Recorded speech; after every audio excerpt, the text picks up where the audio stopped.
Hello दोस्तों, स्वागत है आप सभी का कॉमिक वर्ल्ड 2.0 पर। तो चलिए दोस्तों, शुरू करते हैं सुरेंद्र मोहन पाठक के नॉवेल रिपोर्टर की हत्या का अंतिम भाग। सुनील सिसिल होटल के 372 नंबर कमरे का द्वार खटखटा रहा था। नीचे रिसेप्शन काउंटर पर ही उसे पता लग गया था कि चोपड़ा अपने कमरे में है। कौन है? भीतर से चोपड़ा का उखड़ा हुआ स्वर सुनाई दिया। ज़रा द्वार खोलिए, सुनील बोला। मैं इस समय किसी से नहीं मिल सकता। सुनील क्षण भर चुप रहा और फिर बोला, आपका टेलीग्राम है। उसे द्वार के नीचे से कमरे के भीतर सरका दो। भीतर से आवाज़ आई, टेलीग्राम तो सरका दूंगा, लेकिन आपको हस्ताक्षर करने पड़ेंगे। कई क्षण शांति रही और फिर द्वार खुल गया। चोपड़ा एक ड्रेसिंग गाउन पहने द्वार पर खड़ा था। उसके बाल बिखरे हुए थे और शेप बड़ी हुई थी। जो उमाशंकर चोपड़ा पहले दंदनाता हुआ ब्लास के दफ्तर में आया था, उसके मुकाबले में वह बेहद टूटा हुआ इंसान लग रहा था। वह तार वाला कहाँ गया? उसने उलझन पूर्ण स्वर से पूछा। मैं ही तार वाला हूँ, आपसे कुछ बातें करना चाहता हूँ। मैं इस समय किसी से कोई बात करने के मूड में नहीं हूँ। और चोपड़ा ने द्वार बंद करने का उपक्रम किया, लेकिन सुनील ने द्वार बंद नहीं होने दिया। उसने अपने कंधे का एक जोरदार धक्का द्वार को दिया। द्वार का पल्ला भड़ाक से चोपड़ा के हाथ से छूट गया। सुनील भीतर घुस गया और बड़ी शांति से जाकर एक कुर्सी पर बैठ गया। ये क्या बदतमीजी है? चोपड़ा क्रोध से आग बबूला होकर बोला। मैं अभी पुलिस को फ़ोन करता हूँ।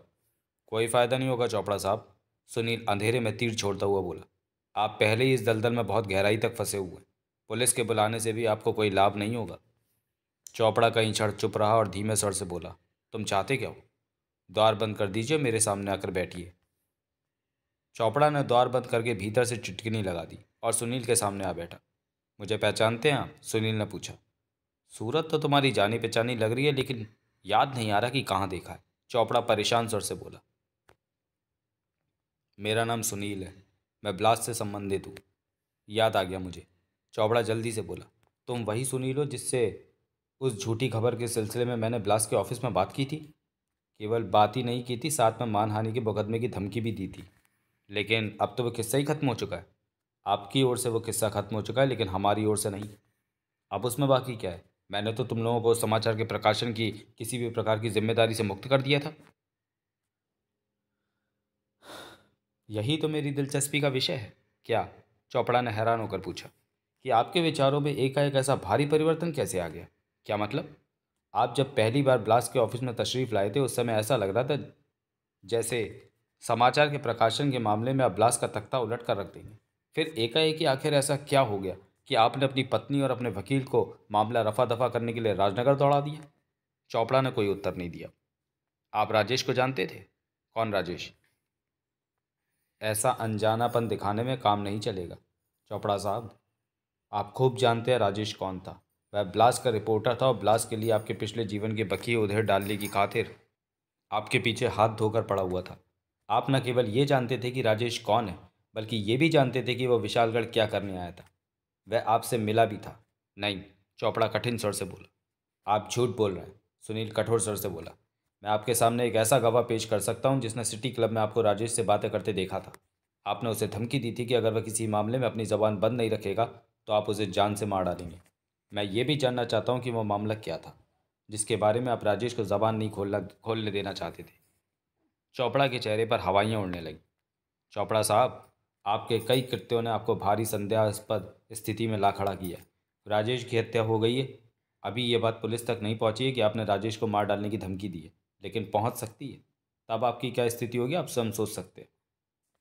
पुलिस ये परवाह नहीं करेगी कि हत्यारा एक बड़ा उद्योगपति है या बैंक का डायरेक्टर है या सिटी क्लब का प्रेसिडेंट है। या भावी एमपी है या इंडियन चैम्बर ऑफ कॉमर्स के एडवाइजरी बोर्ड का मेंबर है। लेकिन सुनील, भगवान की सौगंध, मैंने राजेश की हत्या नहीं की। तो फिर किसने की? मुझे नहीं मालूम। आप झूठ बोल रहे हैं। चोपड़ा के माथे पर पसीने की बूंदें चमकने लगी। आपने एकाएक ब्लास्ट के प्रति अपना रवैया क्यों बदल दिया? चोपड़ा चुप रहा। मैं आपसे पहले भी कह चुका हूँ चोपड़ा साहब, और फिर कह रहा हूँ कि चुप रहने से काम नहीं चलेगा। राजेश ब्लास्ट का आदमी था। ब्लास्ट राजेश के हत्यारे के गले में फांसी का फंदा देखना पसंद करेगा। इस समय हर सूत्र केवल आप ही की ओर संकेत कर रहा है। मैंने राजेश की हत्या नहीं की है, चोपड़ा ने फिर दोहराया। सुनील ने कुछ बोलने के लिए मुंह खोले ही था कि फ़ोन की घंटी बज उठी। उसने प्रश्न सूचक दृष्टि से चोपड़ा को देखा। चोपड़ा ने उठकर रिसीवर उठा लिया। हेलो, वह बोला। कुछ क्षण फ़ोन सुनता रहा, फिर सुनील की ओर देखकर हैरानी भरे स्वर से बोला, तुम्हारा फ़ोन है? सुनील ने उठकर रिसीवर उसके हाथ से ले लिया।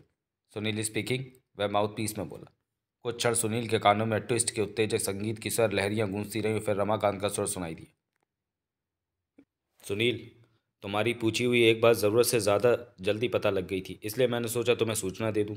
तुमने कहा था कि तुम चोपड़ा से मिलने जा रहे हो, इसलिए मैंने तुम्हें यहाँ फ़ोन कर लिया।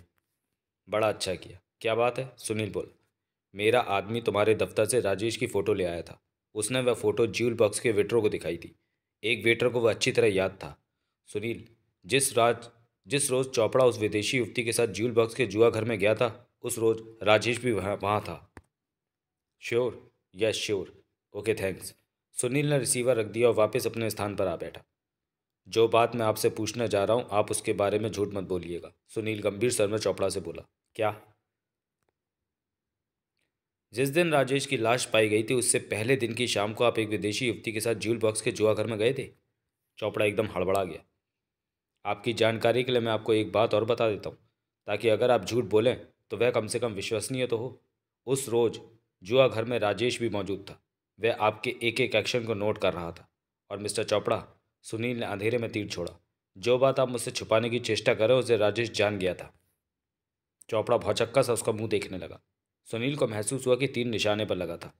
अपनी बात के प्रभाव को और लंबा करने के लिए उसने जेब से एक सिगरेट निकालकर सुलगाया और फिर लापरवाही से उसके लंबे लंबे कश लेने लगा।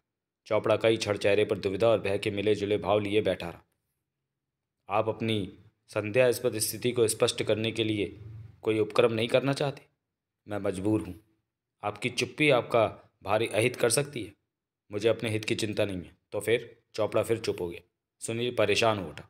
उसकी समझ में नहीं आ रहा था कि वह चोपड़ा का रिकॉर्ड कैसे चालू करवाए। सुनील सुनो, एकाएक चोपड़ा बोल पड़ा।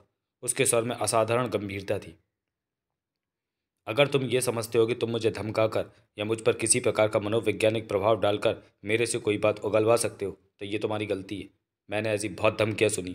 मैं अपनी इच्छा से तुम्हें देश के प्रति ईमानदार आदमी समझकर एक कहानी सुनाता हूँ, और साथ ही ये आशा भी है मुझे कि शायद तुम मेरी कोई सहायता कर सको। सुनील भी गंभीर हो उठा। फरमाइए, वह बोला। ये मेरी महान मूर्खता की कहानी और यही मेरी सारी मुसीबतों की जड़ है। सुनील चुप रहा। मैं प्रतिरक्षा मंत्रालय का भारी विश्वास पात्र कॉन्ट्रैक्टर हूँ। यह विश्वास मैंने प्रतिरक्षा मंत्रालय की 15 साल अनथक सेवा करके जीता है। इसका परिणाम यह है कि कई बार मुझे ऐसे कॉन्ट्रैक्ट मिले हैं जिनकी कोई प्राइवेट कॉन्ट्रैक्टर स्वप्न में भी आशा नहीं कर सकता। मैं प्रतिरक्षा मंत्रालय के लिए जीपों और राइफलों तक का निर्माण करता रहा हूँ। पिछले दिनों मुझे मंत्रालय से एक बहुत गुप्त और बहुत बड़े काम की ऑफर मिली। मंत्रालय बड़े ही गुप्त रूप से और एक बड़े ही गुप्त स्थान पर भीषण विस्फोट पदार्थ बनाने की एक फैक्ट्री लगा रहा है। उस फैक्ट्री की इमारत बनकर तैयार हो चुकी है, लेकिन ये कोई नहीं जानता कि वास्तव में वो फैक्ट्री कहाँ है। आपका उस फैक्ट्री से क्या संबंध है? मुझे उस फैक्ट्री में मशीनरी फिट करने के लिए कहा गया। मैं अपने डिज़ाइनरों और इंजीनियरों के साथ प्रतिरक्षा मंत्रालय के विशेषज्ञों से कई दिनों से मिल रहा हूँ। मुझे केवल फैक्ट्री के ब्लूप्रिंट दिखाए जाते थे, लेकिन जब तक हर चीज़ फाइनल नहीं हो गई थी, मुझे ये नहीं बताया गया था कि फैक्ट्री कहाँ है। मेरे इंजीनियर बेहद देशभक्त और विश्वास पात्र हैं, इसलिए उनकी ओर से रहस्य के प्रकट हो जाने की चिंता नहीं थी, और लेबर का सारा काम फौजी जवान करने वाले थे। लेकिन उस फैक्ट्री को इतना गुप्त क्यों रखा जा रहा है? क्योंकि कैरोलाइट्स नाम के जिस विस्फोटक पदार्थ का निर्माण उस फैक्ट्री में होने वाला है, उसका आविष्कार एक भारतीय वैज्ञानिक ने किया है, और भारत के अतिरिक्त उसकी निर्माण विधि किसी अन्य राष्ट्र को मालूम नहीं है। कैरोलाइट की कार्य क्षमता अद्वितीय है। ईंधन के रूप में प्रयोग किए जाने पर यह एटॉमिक एनर्जी से भी अधिक प्रभावशाली सिद्ध होता है। जिस दिन राजेश की लाश मिली थी, उससे पहले दिन दोपहर के बाद लगभग 3 बजे मुझे प्रतिरक्षा मंत्रालय में उस फैक्ट्री और उसमें फिट होने वाली मशीनरी के ब्लूप्रिंट मिले थे। वे ब्लूप्रिंट 8 गुणा 10 इंच के एक मोटे से भूरे रंग के लिफाफे में थे। मुझे वे ब्लूप्रिंट स्टडी करने के लिए दिए गए थे, ताकि मैं एक सप्ताह के भीतर काम आरंभ करवा सकूं। मंत्रालय की इमारत से निकलते ही मुझे अपनी एक पूर्व परिचित युवती मिल गई। कौन थी वह? सुनील ने सतर्क स्वर से पूछा। वह एक लगभग 26 वर्ष की बेहद आकर्षक व्यक्तित्व की स्वामिनी विदेशी युवती थी। आपका मतलब उसी विदेशी युवती से जिसके साथ आप ज्यूल बॉक्स के जुआगर में देखे गए थे? हाँ, वही। आपके उसके साथ कैसे संबंध थे? वे ब्लूप्रिंट 8 गुना 10 इंच के एक मोटे से भूरे रंग के लिफाफे में थे। मुझे वे ब्लूप्रिंट स्टडी करने के लिए दिए गए थे, ताकि मैं एक सप्ताह के भीतर काम आरंभ करवा सकूं। मंत्रालय की इमारत से निकलते ही मुझे अपनी एक पूर्व परिचित युवती मिल गई।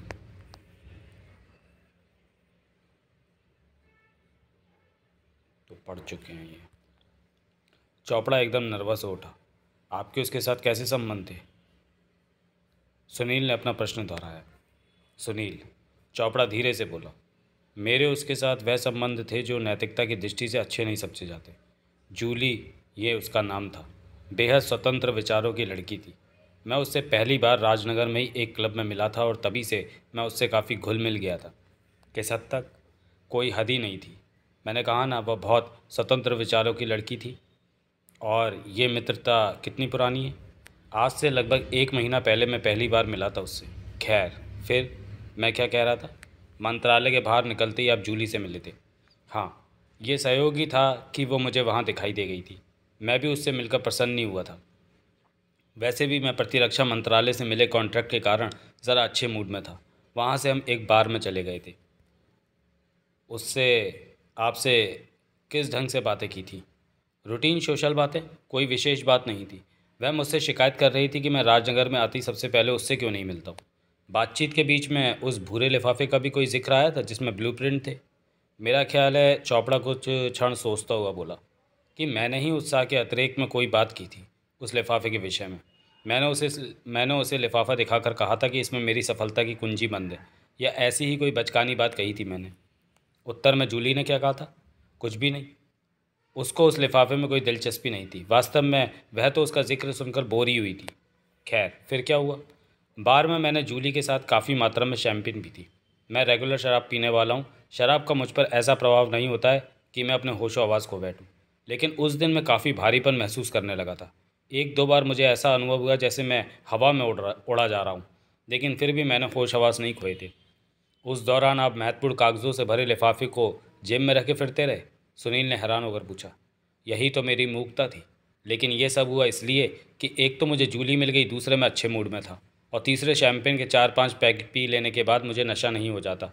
लेकिन एक बार शुरुआत हो जाने के बाद मैं उतना सतर्क नहीं रह पाया जितना कि मुझे रहना चाहिए था। शराब से अधिक मुझ पर जूली का नशा छाया हुआ था।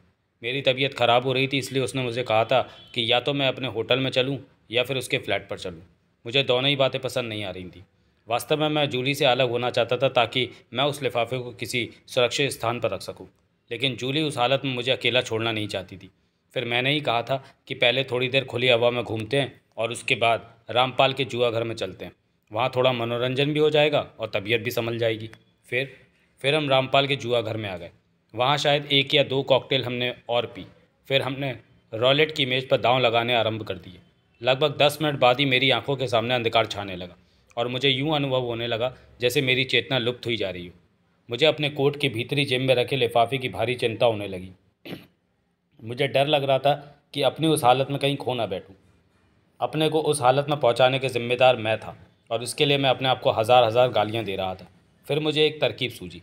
मैंने जूली को कहा कि मैं ज़रा क्लॉक रूम जा रहा हूँ, और फिर स्वयं को चेतनावस्था में रखने का भरसक प्रयत्न करता हुआ जूली को रॉलेट टेबल के पास खड़ा छोड़कर चुपचाप रामपाल के ऑफिस में घुस गया।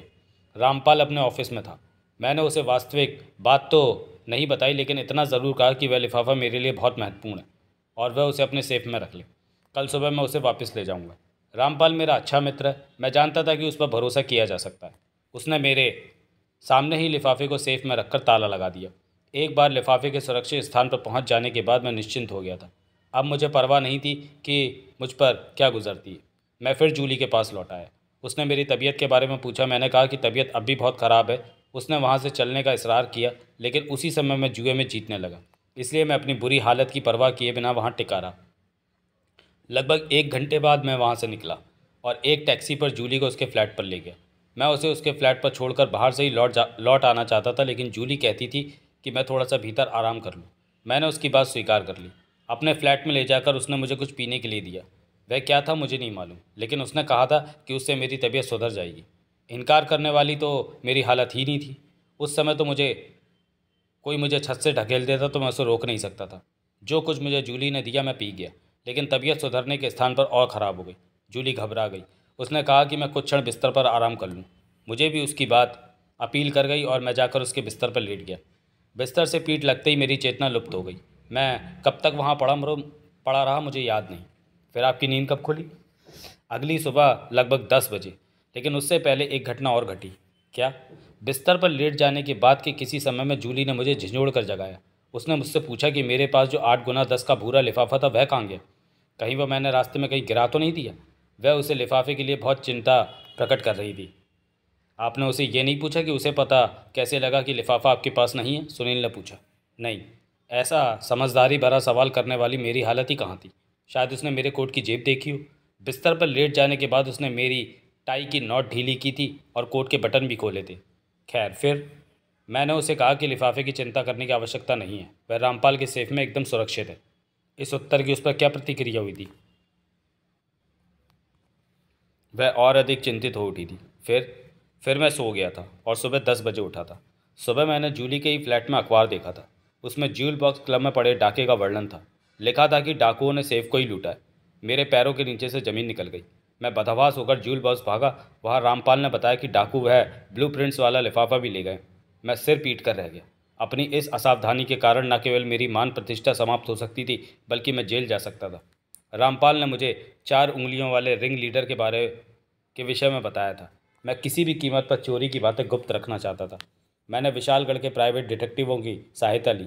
मैंने उन्हें बेहद मोटी रकम देकर कहा कि वे किसी भी प्रकार 4 उंगलियों वाले रिंग लीडर को ढूंढ निकालें। इस घटना के फौरन बाद ही सिटी क्लब में मुझे राजेश मिला। उसने मुझे बताया कि वह पिछली रात साई की तरह मेरे पीछे लगा रहा और वह भूरे लिफाफे के विषय में भी जान गया जो मैंने रामपाल के सेफ में रखवाया था। हड़बड़ाया हुआ तो मैं पहले ही था। उसकी बात सुनते ही मैं और परेशान हो गया। उसी अर्धविक्षिप्ता अवस्था में मैं उसे धमकी दे बैठा कि अगर उसने इस मामले में ज़बान खोली तो मैं उसे जान से मार दूंगा। लेकिन वास्तव में तुमने उसे नहीं मारा। नहीं, मेरे में इतना हौसला कहाँ है कि मैं किसी का खून कर दूं। लेकिन राजेश कोई ब्लैकमेलर तो नहीं था जो अनजाने में हाथ आ गई उस जानकारी का अनुचित लाभ उठाता। लेकिन ये बात आपके अखबार में आ सकती थी, क्योंकि हर्जाना वसूल करने की धमकी देकर मैं आपसे लड़ाई मोल ले बैठा था। आप लोग इस बात को ना छापें, इसका बड़ा सीधा तरीका मुझे ये दिखाई दिया कि मैं आपसे झगड़ा ही समाप्त कर दूं। परिणाम स्वरूप मैंने अपनी पत्नी और वकील को आप लोगों के पास कंप्रोमाइज़ के लिए भेज दिया। तो फिर राजेश को किसने मारा? मुझे मालूम नहीं। मैंने इस घटना के बाद उसकी सूरत नहीं देखी। मृत्यु से पहले उसने मुझे फ़ोन किया था कि वह किसी विदेशी युवती के चक्कर में। वह विदेशी युवती ज़रूर जूली होगी। और मिस्टर चोपड़ा, हर बात इस ओर संकेत कर रही है कि जूली आपसे वे कागजात हथियाना चाहती थी जो उस लिफाफे में थे। मैं दावे के साथ कह सकता हूँ कि ज्यूल बॉक्स में पड़े डाके से भी जूली ज़रूर संबंधित है। जूली को शायद पहले से ही मालूम था कि प्रतिरक्षा मंत्रालय से आपको कोई महत्वपूर्ण कागजात मिलने वाले हैं। उन कागजों को हथियाने के लिए ही उसने आपसे मित्रता गांठी। आपने स्वयं कहा था कि आप आदि शराब पीने वाले हैं। फिर उस दिन शराब पीकर आपकी हालत इतनी ख़राब क्यों हो गई? अवश्य जूली ने आपकी शराब में कोई ऐसी चीज़ मिला दी होगी जिसके कारण आप अपने होशो हवास खोने लगे थे। अपने फ्लैट में ले जाकर उसने आपके वस्त्रों की तलाशी ली थी। उसने आपसे लिफाफा न मिलने के विषय में पूछा था। आपने बता दिया कि वे ज्यूल बॉक्स के सेफ में। उसके कुछ ही घंटों बाद ज्यूल बॉक्स में डाका पड़ गया और डाकुओं ने रुपये से अधिक ध्यान सेफ में रखे पेपरों की ओर दिया। क्या आपको ये सब बातें आपस में संबंधित नहीं मालूम होती हैं? चौपड़ा भौचक्का सा उसका मुंह देखता रहा। कागजों की चोरी की सूचना प्रतिरक्षा मंत्रालय को न देकर आपने भारी मूर्खता का परिचय दिया है। आपके किराए पर लिए हुए प्राइवेट जासूस क्या कर सकते हैं कागजों की खोज में? आपने इस थ्योरी पर प्राइवेट जासूस किराए पर लिए कि डाकू अनजाने में आपका लिफाफा ले गए, जबकि उन्हें तलाशी उस लिफाफे की थी। यही मूर्खता रामपाल कर रहा है। आपको चाहिए था आप लिफाफे की चोरी की सूचना फौरन प्रतिरक्षा मंत्रालय को देते और फिर सीआईबी के सुयोग्य जासूस स्थिति को संभालने की चेष्टा करते। चोपड़ा की कपकपी छूटने लगी। वह घबराकर बोला, अब मैं क्या करूं? सुनील ने कोई उत्तर नहीं दिया। वह चुपचाप सोचता रहा। फिर उसने झटके से क्रैडल से रिसीवर उठा लिया। उसने ऑपरेटर से ब्लास्ट का नंबर मांगा। Hello, blast here. कुछ क्षण बाद उसे एक पुरुष स्वर सुनाई दिया। मैं सुनील बोल रहा हूँ। सुनील बोला, राय है? जी हाँ है। ज़रा बात करवाओ। कुछ देर बाद उसे राय का स्वर सुनाई दिया। राय स्पीकिंग। राय, मैं सुनील बोल रहा हूँ। कहो। राय, पिछले दिनों राजेश ने पुलिस स्टेशन से जूली नाम की विदेशी लड़की और मुरारी लाल नाम के एक आदमी के विषय में रिपोर्ट भेजी थी। वे लोग एक एक्सीडेंट के कारण पकड़े गए थे। बाद में वह आदमी उमाशंकर चौपड़ा के कागजात वगैरह दिखाकर छूट गया था। तुम्हें वह घटना याद है ना? ये घटना कैसे भूल सकती है मुझे? वही तो सारे फसाद की जड़ थी। उसी चक्कर में तो बेचारा राजेश मारा गया। मैं तुमसे ये पूछना चाहता था कि राजेश ने उन दिनों की कोई तस्वीर भी खींची थी? मेरा मतलब जूली और मुरारी लाल और उमाशंकर चौपड़ा से है। नहीं, दरअसल पेपर प्रेस में जाने में केवल 30-40 मिनट बाकी थे। राजेश के पास उस समय कैमरा भी नहीं था। उस समय अगर वह तस्वीर खींच भी लेता तो अभी वह न्यूज़ के साथ जा नहीं सकती थी, क्योंकि समय नहीं था। ओह, सुनील निराश हो उठा। क्या बात थी? बस थी कुछ, सुनील बोला। वह फ़ोन रखने ही लगा था कि उसे राय की आवाज़ सुनाई दी। लेकिन सुनील। हाँ, राजेश ने बताया था कि हमारा प्रतिद्वंदी अखबार क्रॉनिकल का रिपोर्टर ललित भी उस समय वहाँ था। शायद उसने उन दोनों की फ़ोटो खींची हो। तुम्हें अच्छी तरह याद है राजेश ने ललित का जिक्र किया था। सुनील तनिक आशान्वित हो उठा। हाँ, okay, thank you for the tip. और उसने लाइन डिस्कनेक्ट कर दी। फिर उसने ऑपरेटर से क्रॉनिकल का नंबर मांगा। Your party is on the line. उसे ऑपरेटर का स्वर सुनाई दिया। Please speak on. Hello, Sunil बोला। Yes please, Chronicle here. दूसरी ओर से उत्तर मिला। ललित है? सुनील ने पूछा। ज़रा होल्ड कीजिए, अभी बुलाते हैं। ओके, सुनील बोला और बड़ी बेसब्री से रिसीवर कान से लगाए बैठा रहा। Hello, Lalit speaking. कई क्षण बाद उसे ललित का परिचित स्वर सुनाई दिया। ललित? सुनील व्यग्रता से बोला। मैं सुनील बोल रहा हूँ। शुक्र है तुम यहीं मिल गए, वरना तुम्हारा घर खोजना पड़ता। बस मैं जाने ही वाला था, लेकिन गुरु, आज ललित कैसे याद आ गया तुम्हें? ललित? तुम्हें जूली नाम की एक विदेशी युवती और एक मिस्टर मुरारी लाल की याद है, जो एक ट्रैफिक एक्सीडेंट के चक्कर में गिरफ्तार हुए थे, लेकिन बाद में उमाशंकर चोपड़ा के कागजात दिखाकर छूट गए थे? बड़ी अच्छी तरह याद है। उस न्यूज़ को तो राजेश बड़ी सफाई से मेरी नाक के नीचे से निकाल कर ले गया था। तुम्हारे पेपर में तो वह न्यूज़ नहीं छपी? नहीं, प्रभु दयाल ने मुझे उसके बारे में बहुत देर बाद बताया, और जब तक हमारा पेपर प्रेस में जा चुका था। तुमने जूली और मुरारी लाल का कोई चित्र खींचा था? खींचा था, लेकिन साला किसी काम नहीं आया। क्या? सुनील एकदम उतावला उठा। खींचा था चित्र तुमने? हाँ हाँ भाई, खींचा था, लेकिन इसमें कमाल कौन सा कर दिया मैंने? अभी वह चित्र तुम्हारे पास है? शायद हो, शायद नहीं, ठीक ठीक बताओ। भाई मेरी मेज की दराज में कहीं रखा होगा, ढूंढूंगा तो मिल जाएगा, आखिर जाएगा कहाँ? तुम वह चित्र ढूंढ कर रखो, मैं आ रहा हूँ। लेकिन बात क्या है? बात वहीं आकर बताऊंगा। और सुनील ने सम्मत विच्छेद कर दिया। उठिए, वह चोपड़ा से बोला, और चलिए। कहाँ? चोपड़ा ने हैरानी से पूछा। आप जल्दी कीजिए, सवाल मत पूछिए। चोपड़ा उठ खड़ा हुआ। उसने गाउन उतारकर कोट और पैंट पहना और उलझे हुए बालों में उंगलियां फिराता हुआ सुनील के साथ चल दिया। सुनील 5 मिनट से भी कम समय में क्रॉनिकल के ऑफिस के सामने जा पहुंचा। उसने कार को फुटपाथ के साथ ही खड़ी छोड़ दिया और चोपड़ा का हाथ पकड़े इमारत में घुस गया। ललित कहाँ बैठता है? उसने एक चपरासी से पूछा। चपरासी ने एक कमरे की ओर संकेत कर दिया। सुनील उसमें घुस गया। चोपड़ा उसके पीछे था। उस कमरे में कई मेजें लगी हुई थी, लेकिन वहाँ ललित के अतिरिक्त कोई नहीं था। द्वार के साथ वाली मेज पर ललित बैठा था। उसके हाथ में एक कैबिनेट साइज का फोटोग्राफ था। मिला? सुनील ने पूछा। हाँ, ये रहा। ललित वही फ़ोटो उसकी ओर बढ़ाता हुआ बोला। लेकिन किस्सा क्या है? किस्सा भी बताऊंगा। सुनील चित्र उसके हाथ से झपटता हुआ बोला। उसने एक सरसरी निगाह चित्र पर डाली और उसे चोपड़ा साहब के सामने कर दिया। ये देखिए चोपड़ा साहब। उसने पूछा। आप इस लड़की को पहचानते हैं? ये तो जूली है। चोपड़ा एकदम बोल पड़ा। जूली तो ये है ही। आप ये बताइए कि क्या ये वही लड़की है जिससे आप पिछले 1 महीने से मिल रहे हैं और जिसे आप उस रात रामपाल के जुआ घर में लेकर गए थे? वही है ये, चोपड़ा बोला। आपको पूरा भरोसा है? हाँ। और तस्वीर में जो आदमी है, उसे देखा है कभी आपने? नहीं। ज़रा तस्वीर को गौर से देखिए और फिर खूब सोच कर बताइए। मैंने खूब गौर से देख लिया। मैंने इस आदमी को पहले कभी नहीं देखा। सुनील तनिक निराश हो उठा। चोपड़ा साहब, वह बोला, यह वह आदमी है जिसने पकड़े जाने पर पुलिस स्टेशन पर स्वयं को उमाशंकर चोपड़ा बताया था, और अपनी बात को सिद्ध करने के लिए इसने आपके कई कागजात पुलिस इंस्पेक्टर प्रभुदयाल को दिखाए थे। चोपड़ा चुप रहा। इसके पास आपके व्यक्तिगत कागजात कैसे आए? मैं पहले ही बता चुका हूँ कि पिछले दिनों मेरी जेब कट गई थी। मेरे पर्स में मेरी डायरी, बैंक की चेकबुक, ड्राइविंग लाइसेंस, क्लब का मेंबरशिप कार्ड वगैरह सब कुछ था। शायद इसी आदमी ने मेरी जेब काटी हो। आप ये कहना चाहते हैं कि आपकी जूली एक जेब कतरे से संबंधित थी? आवश्यक नहीं है। तुम ही लोगों ने बिलास में छापा था कि जूली ने कहा था कि उसने इस आदमी से लिफ्ट मांगी थी, और उस दिन से पहले जूली ने इसे देखा भी नहीं था। तुम्हारा मतलब है कि जूली सच बोल रही थी? इसकी मैं गारंटी तो नहीं कर रहा हूँ, लेकिन संभावना तो है कि वह सच बोल रही हो। सुनील कई क्षण चुप रहा। फिर उसे एक दूसरी मेज पर रखा फ़ोन दिखाई दिया। उसने लपक कर रिसीवर उठाया और सुप्रिटेंडेंट राम सिंह के घर के नंबर डायल कर दिए। हेलो राम सिंह। संबंध स्थापित होते ही वह बोला। Yes, who is speaking? Ram Singh का भारी स्वर सुनाई दिया। मैं सुनील हूँ, वह बोला। घर पर ही रहना, मैं अभी आ रहा हूँ। और उसने रिसीवर को क्रेडल पर पटक दिया। उसने वापस आकर चोपड़ा के हाथ से तस्वीर लेकर जेब में रखी और उसका हाथ पकड़कर द्वार की ओर बढ़ता हुआ ललित से बोला, मैं ये तस्वीर भी ले जा रहा हूँ ललित। तस्वीर तो ले जाओ, ललित व्यग्रता से बोला, लेकिन किस्सा क्या है? किस्सा भी मालूम हो जाएगा। जब भंडा फूटेगा तो किसी से भी कुछ भी छुपा नहीं रहेगा, न क्रॉनिकल से न ब्लास्ट से। और वह चोपड़ा को लगभग घसीटता हुआ वहाँ से बाहर निकल गया। वह वापस कार में आ बैठा और चोपड़ा के साथ राम सिंह के घर की ओर चल पड़ा। राम सिंह की छोटी सी कोठी की पोर्टिको में उसने कार खड़ी की और फिर चोपड़ा के साथ भीतर घुस गया। राम सिंह ड्राइंग रूम में गाउन पहने टहल रहा था। उसके दाएं हाथ में एक असाधारण लंबाई का सिगार था, जिसे वह अपने विशिष्ट ढंग से अपने अंगूठे और पहली उंगली में फिरा रहा था। सुनील को देखते ही वह बोल पड़ा, ये क्या बदतमीजी थी? तुमने तो मुझे डरा ही दिया था। आखिर पूरी बात तो करते फ़ोन पर। मैं समझा आधी रात को न जाने क्या हो गया। अभी तो 11 बजे हैं सुपर साहब, सुनील बोला। सर्दियों में 11 बजे आधी रात ही होती है। खैर बाकी बातें छोड़ो, सुनील बोला। इनसे मिलो, ये मिस्टर चोपड़ा हैं, विशालगढ़ के बहुत बड़े आदमी। नाम सुना है मैंने आपका। राम सिंह आगे बढ़कर हाथ मिलाता हुआ बोला। लेकिन साक्षात्कार का संयोग आज ही हुआ है। मैं राम सिंह हूँ। चोपड़ा के चेहरे पर विषाद भरी मुस्कुराहट छा गई। उसने बड़े ही मरे हुए ढंग से राम सिंह से हाथ मिलाया। राम सिंह। सुनील जेब से तस्वीर निकालकर राम सिंह को दिखाता हुआ बोला, यह तस्वीर देखो, इन दोनों में से किसी को पहचानते हो? राम सिंह ने बड़े स्वाभाविक ढंग से तस्वीर को सुनील के हाथ से लिया, लेकिन तस्वीर के चेहरों पर दृष्टि पड़ते ही वह एकदम चौंक पड़ा। ये तस्वीर? आश्चर्य मिश्रित स्वर से वह बोला, कहाँ से मिली तुम्हें?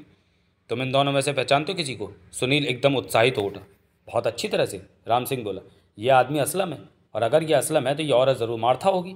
मार्था कौन है? असलम कौन है? ये तुम पहेलियाँ से क्यों बुझा रहे हो? सुनील उतावले स्वर में बोला कि ये दोनों अंतर्राष्ट्रीय एजेंट हैं। अंतर्राष्ट्रीय एजेंट क्या मतलब? मतलब ये कि ये दोनों किसी राष्ट्र विशेष के एजेंट नहीं हैं। इनका काम है किसी एक राष्ट्र के किन्हीं गुप्त किंतु महत्वपूर्ण रहस्यों को हथिया लेना और फिर उन्हें किसी भी दूसरे उस राष्ट्र के शत्रु को बेच देना। कई बार तो ऐसा भी हुआ है कि अगर इन्होंने अमेरिका का कोई गुप्त रहस्य रूस के हाथ बेचा तो अगली बार रूस का कोई गुप्त रहस्य अमेरिका के हाथ बेच दिया। सारे संसार के राष्ट्र इनसे भयभीत, और मज़े की बात यह है कि वही राष्ट्र इनसे मित्रता भी स्थापित करना चाहते हैं ताकि वे किसी शत्रु राष्ट्र के रहस्य जान सकें। यही कारण है कि ये अभी तक किसी भी राष्ट्र के इंटेलिजेंस ब्यूरो के हत्थे नहीं चढ़े। कोई भी राष्ट्र ये नहीं जानता कि वास्तव में ये किस राष्ट्र से संबंधित है, ना ही कोई इनकी राष्ट्रीयता के विषय में जानता है। वैसे आम अनुभव ये है कि असलम पाकिस्तानी है और मार्था आधी चीनी, 1/4 फ्रेंच, 1/8 इंग्लिश और बाकी बची कुची जर्मन है।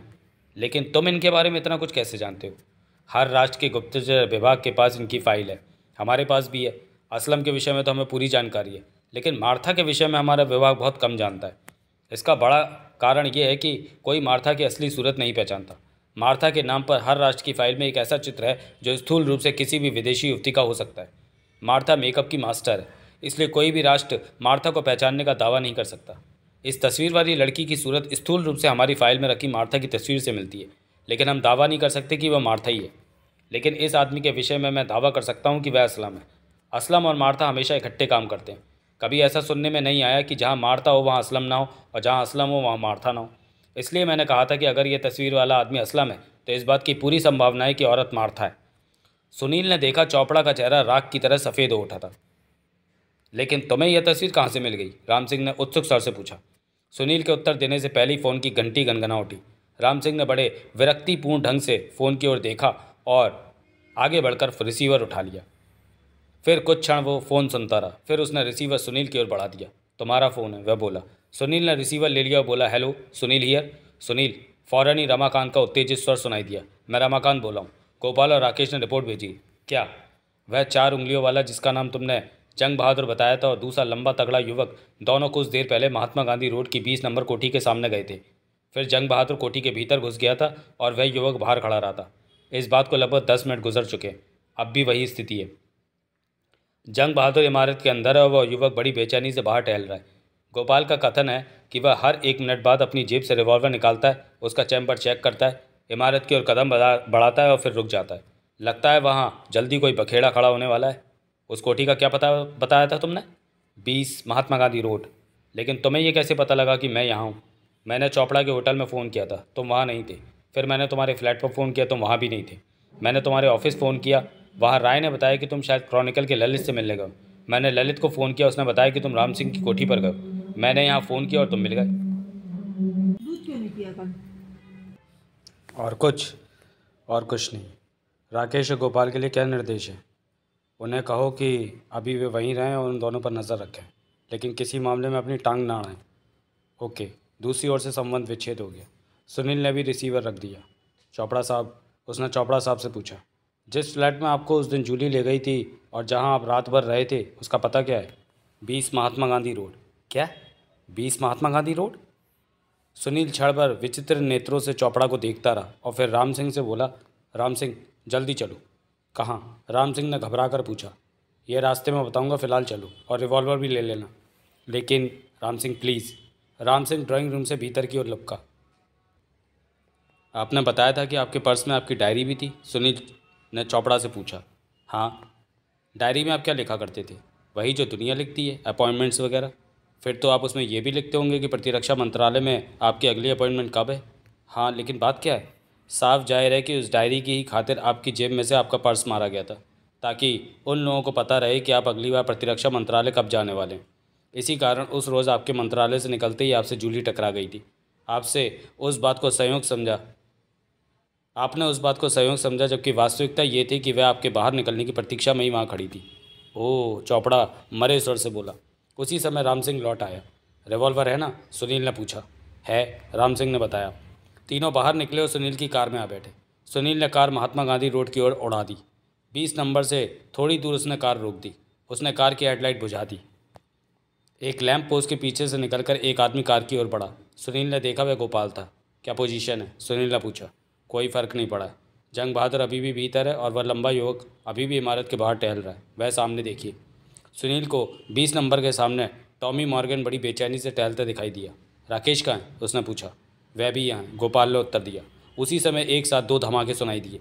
ये गोली चलने की आवाज़ थी, राम सिंह बोल पड़ा। और 20 नंबर से आई थी, गोपाल बोला। सुनील ने देखा टॉमी क्षण भर ठिठका, फिर उसने जेब से रिवॉल्वर निकाला और तेजी से इमारत में घुस गया। सुनील ने एकदम गाड़ी स्टार्ट कर दी और उसे गियर में डालता हुआ बोला, गोपाल तुम पुलिस को फ़ोन कर दो। इम्पाला तीर की तरह 20 नंबर के सामने आ रुकी। तीनों बाहर निकले, इमारत की ओर लपके। वह 3 मंजिला इमारत थी। पहली मंजिल के एक फ्लैट में प्रकाश था और उसका मुख्य द्वार खुला था। राम सिंह ने रिवॉल्वर निकालकर हाथ में ले लिया और वे तीनों भीतर घुस गए। एक छोटी सी राहदारी के दूसरे सिरे पर एक द्वार था जिसके पट थोड़े से खुले थे और उसमें से भीतर का दृश्य दिखाई दे रहा था। जेबी का निश्चेष्ट शरीर फर्श पर पड़ा था। उसकी छाती और जांघ में से खून बह रहा था। टॉमी ने एक नज़र जेबी की ओर देखा और फिर उसने अपने सामने खड़े आदमी की ओर फायर झोंक दिया। वह आदमी साफ बच गया। वह असलम है, राम सिंह फुसफुसाया। जूली भी है। चोपड़ा असलम से कुछ हटकर खड़ी एक विदेशी युवती को देखकर बोला। जूली नहीं, मार्था, राम सिंह बोला। टॉमी ने फिर फायर किया लेकिन क्रोध के कारण उसके हाथ काँप रहे थे। निशाना फिर चूक गया। टॉमी ने फिर फायर किया लेकिन क्रोध के कारण उसके हाथ काँप रहे थे। निशाना फिर चूक गया। उसी समय असलम के हाथ में रिवॉल्वर दिखाई दिया। एक फायर हुआ और टॉमी के हाथ से रिवॉल्वर छिटक कर दूर जा गिरा। टॉमी के हाथ से खून बहने लगा। वह गालियां बकता हुआ रिवॉल्वर की ओर झपटा। असलम के रिवॉल्वर से एक और गोली निकली। गोली टॉमी की कनपट्टी में धंसती चली गई। वह एक बार तड़पड़ाया और जेबी के बगल में ढेर हो गया। मार्था, असलम रिवॉल्वर जेब में रखता हुआ अंग्रेजी में बोले, इसकी जेबें देखो, शायद ब्लूप्रिंट्स इसके पास हो। मार्था आगे बढ़ी। उसने टॉमी की लाश उल्टी और फिर उसकी जर्किन की जिप खोल दी। एक 8x10 आकार का भूरे रंग का लिफाफा और एक रबर के बैंड में बंधा हुआ कागजों का पुलंदा फर्श पर आ गिरा। ये लिफाफा? चोपड़ा एकदम उत्तेजित हो उठा और कमरे के भीतर की ओर लपका। सुनील ने उसे बाँह पकड़कर वापस घसीट लिया और दबे स्वर से बोला, क्यों मरने जा रहे हैं आप? चुपचाप खड़े रहिए। मार्था ने फर्श पर से कागजों का पुलंदा और भूरा लिफाफा दोनों उठा लिए। पहले उसने रबड़ बैंड हटाकर कागजों के पुलंदे को खोला। वह कुछ क्षण उन कागजों को उलटती पलटती रही, फिर उसने लापरवाही से फर्श पर फेंक दिया।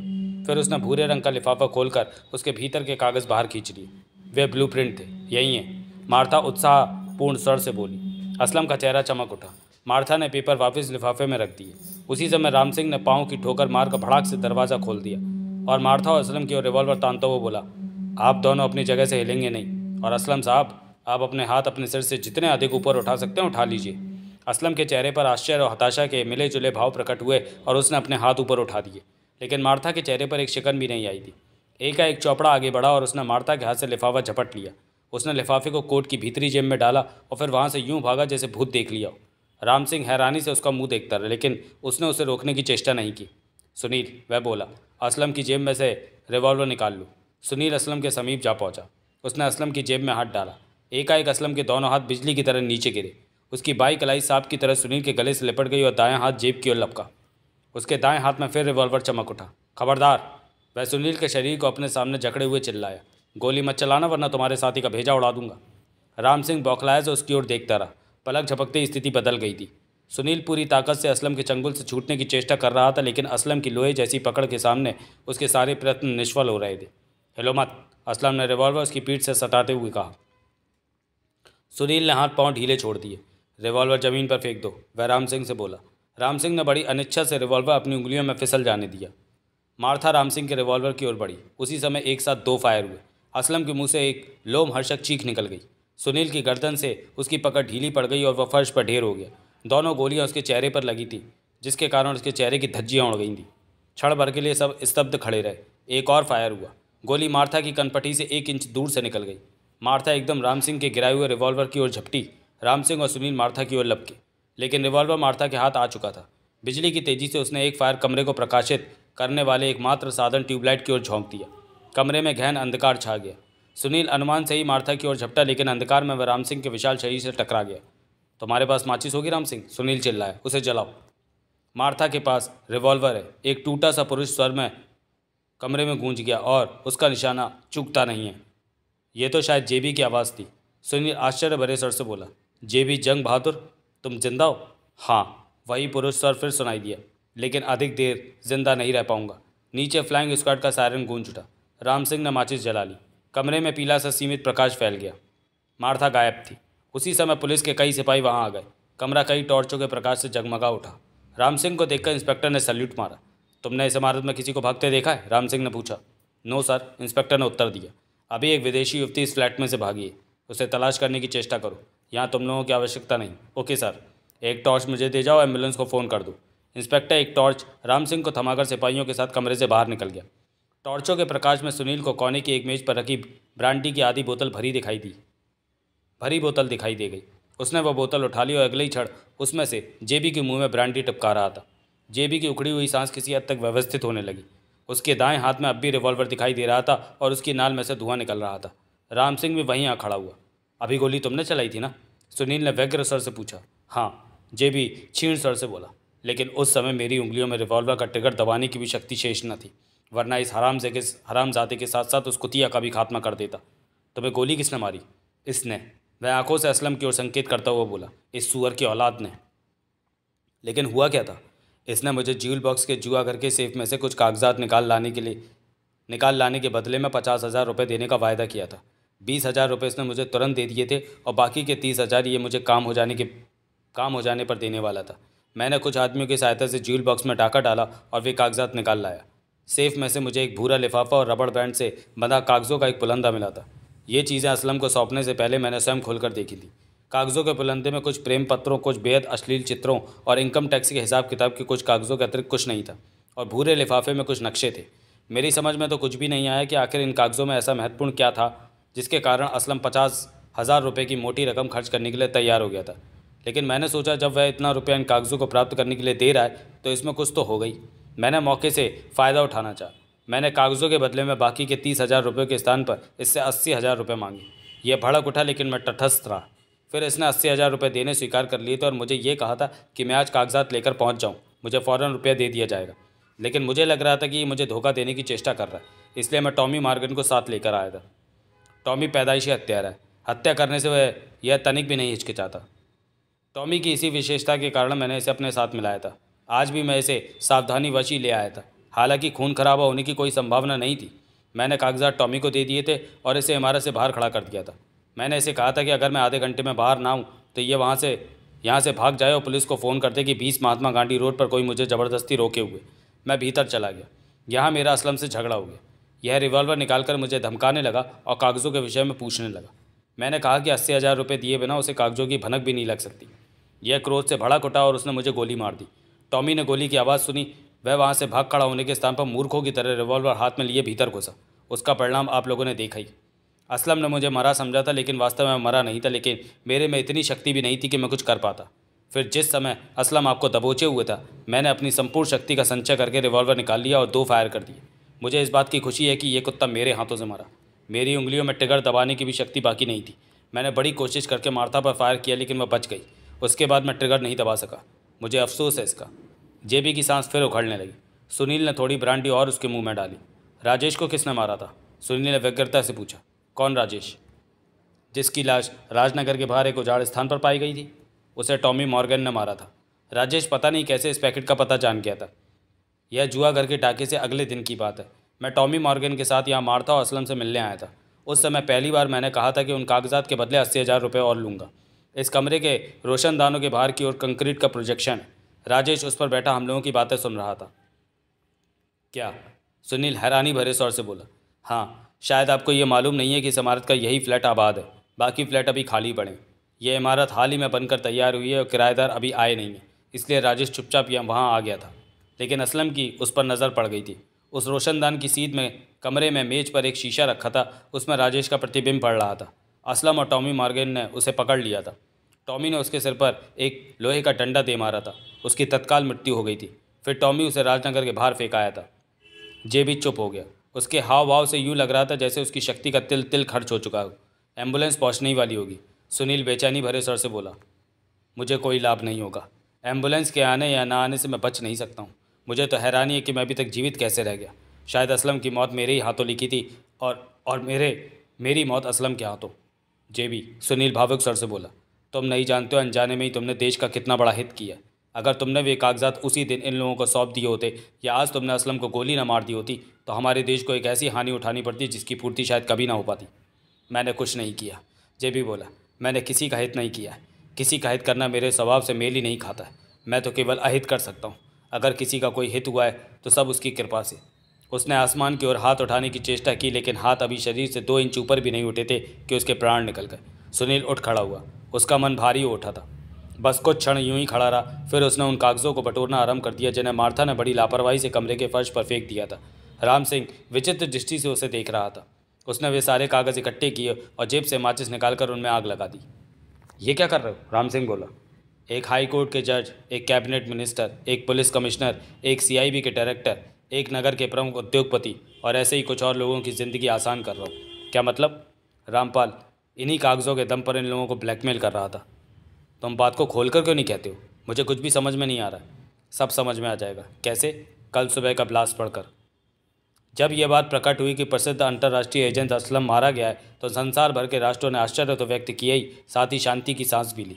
मार्था का कहीं पता नहीं चला और ना ही उस दिन के बाद फिर कहीं भी उसका नाम सुनने में आया। आम राय ये थी कि असलम के अभाव के कारण उसने अपना पुराना काम छोड़ दिया है। उमाशंकर चोपड़ा के विषय में सुनील ने राम सिंह को सब कुछ सुना डाला। राम सिंह ने वादा किया कि वे इस विषय में कभी किसी को कुछ नहीं बताएगा कि कभी वे ब्लूप्रिंट चोपड़ा के हाथों से निकल भी गए थे। अखबार में भी उनका हवाला नहीं था। अखबार में केवल ये लिखा गया था कि भारत सरकार के किन्हीं गुप्त रहस्यों की प्राप्त करने के उपक्रम में असलम मारा गया था। चोपड़ा का कथन था कि वह सुनील का जन्म भर ऋणी हो गया है। चोपड़ा ने राजेश की विधवा पत्नी और 2 छोटे छोटे बच्चों के लिए आजन्म 300 रुपया महीना देने का वादा किया। मलिक साहब की अध्यक्षता में हुई एक शोक सभा में ब्लास्ट के कर्मचारियों ने राजेश की पत्नी को 5,000 रुपये भेंट दिए।